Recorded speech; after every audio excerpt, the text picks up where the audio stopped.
Hello, and welcome to the Narrowing Path, Walking the Spiritual Walk.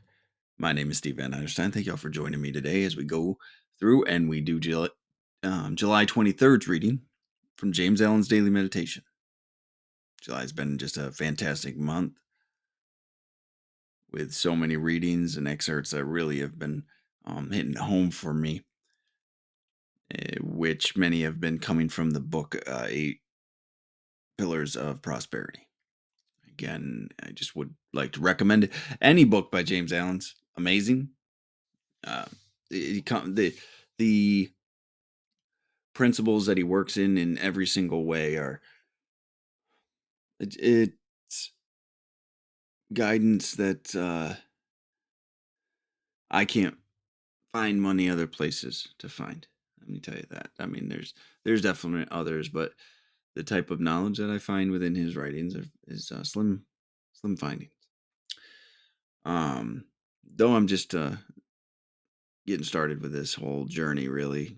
I've got many years ahead of me to keep digging and find others to grow with, too. So, again, this podcast isn't only for James Allen. That's primarily what we're focusing on currently, but this is about spiritual growth in all directions. So, there'll be more as this matures and progresses. There will be more brought into it. So, this this will be a podcast that brings a lot of different aspects of spiritual living together, hopefully, for you. My own spiritual journey as well. So, this podcast or this meditation will be fresh to you and fresh to me, meaning that you will get my genuine response, reactions, observations, and what I relate to about the reading, as this will be the first time that I read it right here on the podcast with y'all. Okay, so here we go. This is James Allen's Daily Meditation for July 23rd. The test of a man is in his immediate acts and not in his ultra sentiments. Sympathy should not be confounded with the maudlin superficial sentiment which, like a pretty flower without root, presently perishes and leaves behind neither seed nor fruit. To fall into hysterical weeping when parting with a friend or on hearing some suffering abroad is not sympathy. If one is cruel at home, if he badgers his wife or beats his children or abuses his servants or stabs his neighbors with shafts of sarcasm, what hypocrisy is in his profession of love for suffering people who are outside the immediate range of his influence? What shallow sentiment informs his bursts of indignation against the injustices and hard-heartedness in the world around him? Sympathy is a deep, inexpressible tenderness which is shown in a consistently self forgetful, gentle character. Now, let's really take this one to heart, everybody, because this is the type of stuff that pisses people off because it forces people to turn in and look at themselves. This opening line, the test of a man is in his immediate acts and not in his ultra sentiments. Oh, and by the way, this is another excerpt. Sympathy is one of the pillars, 8 pillars in the 8 pillars of prosperity. It's, I think, the sixth one, seventh one, no, sixth one, fifth or sixth, actually. But so yeah, the test of a man is in immediate acts, not in his ultra sentiments. I have been one myself that likes to say I cared about people or situations and circumstances that were so far outside of my own control, it didn't really make sense for me to be as emotionally attached to them as I was. And though I cared so much for those things in my own personal life, there was no reflection of that tenderness. There was no reflection of that love. There was no reflection of that kind of sympathy, is what we're talking about here, that I claim to have. I was judgmental, condemning, angry, selfish, self-centered in all of my interactions, but my goodness, if there was somebody else's pain I could absorb some sympathy from for myself or some pity from for myself, I was all about that, right? So, if your personal life and living and actions do not line up with the sympathies you claim to have for people in far reaches of the corner of the of this world, then you're a hypocrite.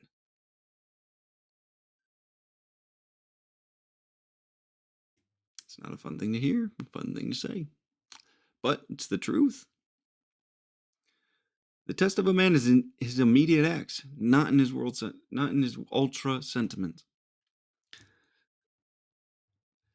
A lot of people like to act like they care about these things, but the reality is they care only for themselves. I know this because I was one of them. Thank God for being able to change. All right, now for the main body of it. Sympathy should not be confounded with that maudlin and superficial sentiment which, like a pretty flower without root, presently perishes and leaves behind neither seed nor fruit. He's saying, let me look up the word maudlin real quick. Self-pityingly or tearfully sentimental, often through drunkenness. Thanks, Oxford. That's funny. I find that funny. Sympathy should not be confounded with that maudlin and superficial sentiment, which, like a pretty flower without root, presently perishes and leaves behind neither seed nor fruit. So the people that feel sorry or self-pitying or um, uh, sympathy for things that they do nothing about, that's like a pretty flower that just dies. It has no function. It does nothing. It's just there and withers away and is forgotten about. Nothing's ever impacted from it. So that is not what sympathy is. So he's saying here, sympathy should not be confounded with that maudlin superficial sentiment that perishes and leaves behind neither seed nor fruit. So the expression of pity that does actually nothing, that only projects or validates someone's self determined sense of kindness. That's the image people would like to project. So they have these fits of sympathy for these things, have these passionate speeches about them, even when in reality they don't care. They do nothing to actually change it, which is really sad, right? They people with platforms love to just talk, all talk and no action, right? Leaves for hollow lives. So to fall into hysterical weeping when parting with a friend or on hearing of some suffering abroad, it is not sympathy. Like just it's just a pointless, purposeless expression of a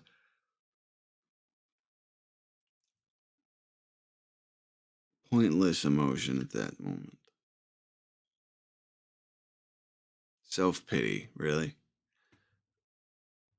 and self righteousness. It's two things that I loved. I'll tell you that much. And they're so damning and so toxic. He says again, these things are not sympathy. It is not sympathy. I'll read the whole thing. To fall into hysterical weeping when parting with a friend or on hearing some suffering abroad is not sympathy. Plain English. Direct. Unambiguous statement. That is not sympathy. All right, now this is the action part. If one is cruel at home, if he badgers his wife, or beats his children, or abuses his servants, or stabs at his neighbors with shafts of sarcasm, What hypocrisy is in his profession of love for suffering people who are outside of his immediate range of influence? If you are doing things in your normal day-to-day life to those directly around you that you have the most impact and influence over that are actually making their lives more difficult, suffering, and painful, but yet you profess to care so much about these people that you have no impact or influence over, that you strive to project this image of kindness and compassion for those, then you are a hypocrite,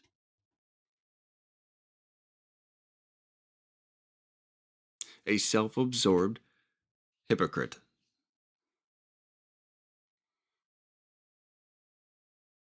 No amount of conviction to these ultra sentiments, as James Allen called them, allows you to escape the weight and the consequences of your own actions.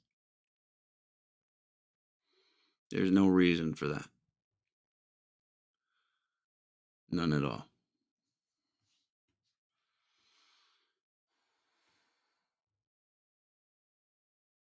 If you cannot treat your spouse well, your kids well, your friends well, your family well, your community, your neighbors,